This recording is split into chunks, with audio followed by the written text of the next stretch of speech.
क्या हो सकता है, ऑपोजिशन जो है वो कितनी तगड़ी इस टाइम दिखाई दे रही है, हुकूमत के पास वोट कितने दिखाई दे रहे हैं, क्या वजीर आजम रहेंगे जाएंगे। रोज़ का ये सवाल और रोज़ के ये जवाब हमारे साथ स्टूडियोज़ में मौजूद हैं। सीनियर एनालिस्ट हैं राना सलमान आरिफ साहब। पहला सवाल जो है वो उन्हीं से करते हैं। मेरी बात आप सुन रहे हैं राना साहब, तो ज़रा जवाब दीजिए, जो सूरत हाल चल रही है इस पर आप क्या कहेंगे कि वजीर आजम साहब को काफ़ी मुश्किलात का सामना है इस वक्त, तो अब ये किस करवट बैठेगा ये ऊँट? जी शुक्रिया नबिया, आपने मुझे सुबह सुबह जो है वो एक जैसे सुबह का आगाज़ एक अखबार से करते हैं, आपने एक ख़त का जिक्र छेड़ दिया जी। तो सबसे पहले तो मैं ये बात करूँगा कि जो इत्तेहादी जमातें जो हैं वो मुस्लिम लीग नून में शामिल होना शुरू हो गई हैं, और जिस तरीके से MQM ने ऐलान कर दिया है इत्तेहाद का, इसकी वजह से जो है वो इमरान खान साहब की गवर्नमेंट जो है वो बहुत ज़्यादा पीछे जा चुकी है। ये आप कैसे कह सकते हैं कि अब अभी ये मैं बयान सुन रहा था फवाद चौधरी साहब का, फरक हबीब साहब का, कि अभी तो ये पता लगेगा अगले हफ्ते में, अगले आने वाले चंद दिनों में पता लगेगा कि वो जो इत्तेहादी जमातें हैं वो जब उनको क्लियरेंस होगी, उनका माइंड क्लियर किया जाएगा, तो देन वो फिर दोबारा PTI में जो है वो शमूलियत कर लेंगी। ये कहाँ तक जो है वो इनको क्लियरेंस किसने दी है और किस हद तक, हालांकि उन्होंने इस सारी जो है वो चैप्टर पे साइन हो चुके हैं और मीडिया के सामने, पूरी कौम के सामने जो है उन्होंने अपना फैसला सुना दिया। इस फैसले के बाद जो है ये तो क्लियर कट है कि PTI और खास तौर पे खान साहब की गवर्नमेंट जो है वो अपने आप को लूज कर चुकी है। दूसरा सवाल ये है कि क्या खान साहब ने इन 4 सालों में क्या डिलीवर किया, किस हद तक, मतलब जो एनालिस्ट हैं, जो सियासी जमातें हैं, जो कारकुन हैं, जो इनके जाले थे, जो इनके मर मिटने का नाम लेते थे, क्या आज भी वो खुश है? क्या गरीब जो था वो 4 साल पहले की महंगाई से आज कुछ तगड़ा है, या उसी तरीके से वो इसी तरीके से पिस रहा है? मतलब ये सारी जो जिसका भी आप लबे लबाब निकाल लें। सर आप बताइए, वजीर आजम इमरान खान को हटा दें तो महंगाई खत्म हो जाएगी? नहीं, ये देखें नबिया, ये चीजें होती हैं प्लानिंग।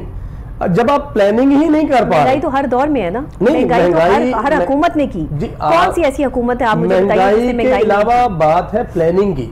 जब आप प्लानिंग करते हैं और आपने यही वादे, आप पिछला रिकॉर्ड निकाल के देख लें PTI का, जब आप D चौक में बैठे थे और जो है वो गला फाड़ फाड़ कर ये आवाम से कह रहे थे कि जब मैं आऊंगा तो ये कर दूंगा, जब मैं आऊंगा तो बिजली सस्ती हो जाएगी, पेट्रोल सस्ता हो जाएगा। अब आपको सवाल ये पैदा होता है कि इस वक्त में जो सूरत हाल है उससे हुकूमत को निपटना कैसे है, क्योंकि अगर आप हुकूमती नुमाइंदों की बात सुने तो वो तो अब भी बड़े पुरजोश और पूरे एतमाद नजर आ रही है कि हुकूमत कहीं नहीं जा रही है। वजीर आजम पाकिस्तान अब ये खुद को बहलाने के लिए गालिब ये ख्याल अच्छा है, ये सूरत हाल है, या फिर मामला और हालात जो वो किसी और तरफ इशारा कर रहे हैं? कारकर्दगी पे मैं सिर्फ एक तवज्जो दिलाना चाहता हूँ कि इन 4 सालों में आपने 3 फॉरेन मिनिस्टर बदले।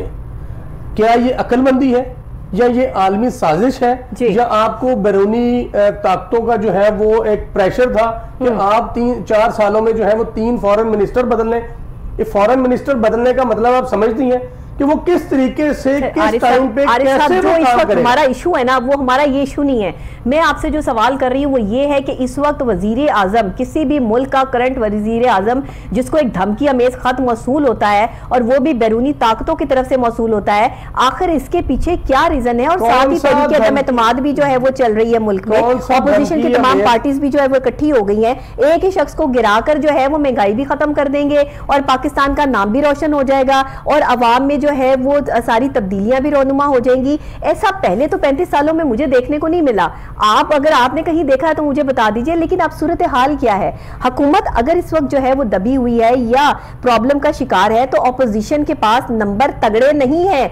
आरिफ साहब, आप इस बात को जो है वो कंसीडर करें, ये धमकी अमेज खत मौसूल होना, ऑपोजिशन के पास अगर नंबर पूरे हैं तो असेंबली में जंग लड़े ना, बाहर जो है वो तो जंग करने की जरूरत नहीं। 2 दिन बाद, 4 दिन बाद जो है वो फैसला कौम के सामने आ जाएगा, उसमें मैं कोई ज्यादा तबसरा नहीं देना चाहता। आप क्या कहते हैं? लेकिन बात ये करते हैं, अगर आप खत की, तो खत में कौन सी धमकी है? अगर कुछ धमकियां हैं या किस मुल्क की तहरीक-ए-एतमाद अगर कामयाब नहीं होती तो वजीर आज़म पाकिस्तान जनाब इमरान खान साहब के लिए खतरनाक सूरत हाल है। खान साहब को ये क्लियर करना चाहिए अपनी कौम के साथ, जो उन्होंने कल एक कॉन्फ्रेंस करनी थी, खिताब करना था कौम के साथ, वो उन्होंने क्यों नहीं किया?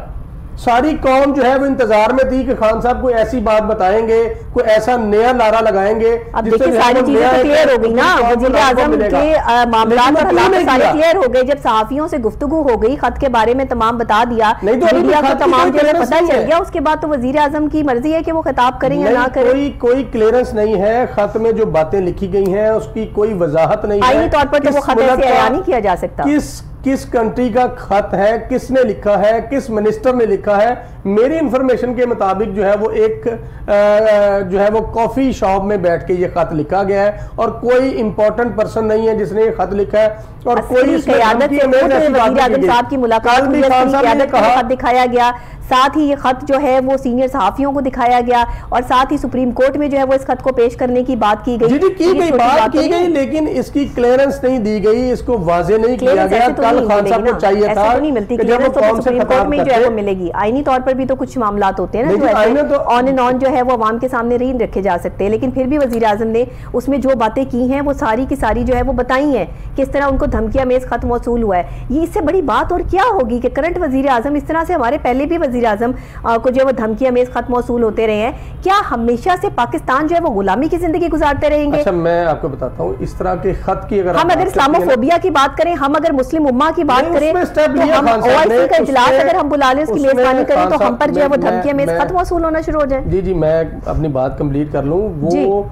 इस्लामी फोबिया की अगर आप बात करते हैं तो खान साहब ने एक अच्छा स्टेप लिया, इसमें कोई शक नहीं है, इसमें कोई हम उसमें उनके ऊपर तनकीद नहीं कर रहे हैं, अप्रिशिएट कर रहे हैं। लेकिन अगर इस तरह के आप खत की बात कर रही हैं ना, तो खत इस तरह के बहुत सारे पहले हिस्ट्री में भी आते रहे हैं, बहुत सारी गवर्नमेंट्स को खत आते रहे हैं, अमेरिका से भी आते रहे हैं, अगर मैं बात करूं कि चाइना से भी आते रहे, उसमें बहुत सारी चीज़ों को डिस्कस किया जाता है। लेकिन अगर आप बात करें कि जी थ्रेट का खत है या इसकी वजह से जो है वो पाकिस्तान की सालमियत को कोई नुकसान होगा, इस तरह की कोई बात भी अगर होती तो खान साहब कौम के सामने जरूर लेके आते, इसको पेंडिंग ना करते, डिस्कशन का हिस्सा ना बनाते। हर टीवी पे, हर घर में, हर जगह पे जो है इस चीज की डिस्कशन हो रही है। एक मिनट, मैं यहीं पे रुक जाते हैं हम। आप मुझे ये बताइए, मुत्तहिदा कौमी मूवमेंट MQM ने अपोजिशन के साथ शिरकत क्यों की, जबकि वो तो हुकूमत के इत्तेहादी थे? यहाँ पर आकर जो है वो ये बेवफाई क्यों की गई? नहीं, बेवफाई नहीं की गई। MQM का मौक़िफ़ आप सुन लें, वो कहते हैं कि जी हमें जो मफादात थे हमारे, जो हम तरक्की चाहते थे, जो हम फंड्स चाहते थे, जो फंड्स चाहते थे, वो काम करना चाहते थे, जो उनकी जो है वो अपनी कौम से, जो अपने हल्के में जो है उन्होंने वादे किए हुए थे, उस तरीके से वो जो डिलीवर ही नहीं कर पाए।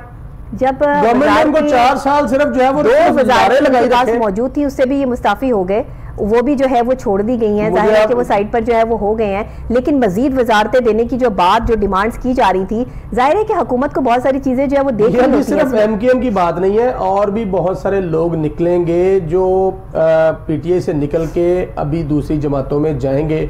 आप मुझे ये बात बताएं नबिया कि इन 4 सालों में महंगाई, गुर्बत, एजुकेशन, मेडिकल, किसान, इंपोर्ट एक्सपोर्ट, दुकानदार, किसी एक आपका तज्जिया क्या कहता है? आपका तज्जिया क्या कहता है? आप क्या कहते हैं, तहरीक-ए-एतमाद कामयाब है? आपके सामने नहीं, आप बताइए ना, आप अपना तज्जिया दें। ना कहने से कोई वो मेरे सामने तो बहुत कुछ है, मेरे पास तो अंदर की भी बहुत सारी खबरें बातें हैं। इस टाइम टांगे जो है वो रियल में कांप रही हैं, कांपे टांग नहीं रही, टांगे कांप रही हैं। अच्छा। इस टाइम जो है वो पोजीशन आपके बिल्कुल सामने है। अब फैसल जवेद को आप देख लें, उसके बाद आप फरक हबीब को देख लें, फवाद चौधरी को, उनकी लैंग्वेज चेक करें, उनका बोलने का स्टाइल चेक करें। जैसे क्या हुआ उनकी लैंग्वेज को? जी क्या हुआ? आपने जैसे एक जानदार से आप उसकी जान खींच लें, उनके मुंह के तासुरात तो देखें। देखिए, इतना प्रेशर हुकूमत पर डाला जाएगा तो जाहिर बात है थोड़ा सा कुछ है वो बंदा काटेगा ना। कोई ऐसा प्रेशर नहीं है, उनको जवाब देने की टेंशन है कि जो 4 साल में कारकर्दगी करनी थी वो नहीं कर पाए। जो उन्होंने 4 साल में कारकर्दगी कर रही थी वो कैसे कहते हैं कि हम 2028 तक कहने का मकसद ये है कि वजीर आजम जनाब इमरान खान साहब जो है वो अपनी तहरीक जो चला रहे हैं कि वो रहें और ये हुकूमत जो है वो कायम रहे, ऐसा नहीं होगा। आपका ये मौक़िफ़ है?